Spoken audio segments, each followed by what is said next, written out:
Praise the lord. ఈ దినం దేవుని వాగ్దానం. ఉచితంగా పొందితిరి, ఉచితంగా ఇవ్వుడి. మత్తయి సువార్త 10వ అధ్యాయం 8వ వచనము.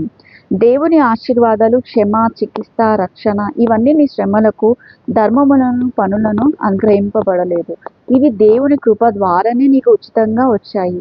నీవు వాటిని వ్యాపారంగా, వ్యవహారంగా మార్చకూడదు. నీ స్వలాభం, డబ్బు, గౌరవం కోసం వాడకూడదు.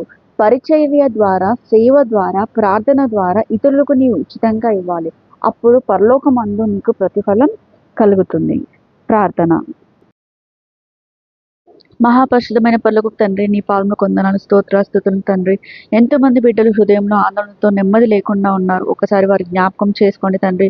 కష్టాల్లో, నష్టాల్లో కృంగిపోతూ కొందరు, శోధనలో, వేదనలో నలిగిపోతూ కొందరు, నష్టం కలుగుతుందేమో అన్న భయంతో మరికొందరు బ్రతుకుచున్నారు. అందరికీ మేలు చేయండి, సమస్యలన్నీ తొలగించండి, సంతోషంతో వారి హృదయాన్ని నింపండి దేవా. ఏ విషయంలోనూ దిగులు పడక, ఎలాంటి సమస్యలు వచ్చినా ఆందోళన చెందక, విశ్వాసంతో ఎడతెగక ప్రార్థించే శక్తిని మేము పొందుకునే భాగ్యాన్ని మాకు దయచేయండి. ఈ దినమంతట్లో నా ప్రభా మీరే ముందుని మమ్మల్ని నడిపించమని వేడుకుంటూ, నమ్ముట నిమ్మల్ని అయితే నమ్మకు సమస్తము సాధ్యమని విశ్వాసంతో ఏ సతిపక్ష నామంలో ప్రార్థించి బతలాడి ప్రేమతో వేడుకుంటున్నాం ప్రియ తండ్రి. Amen. God bless you. Praise the lord.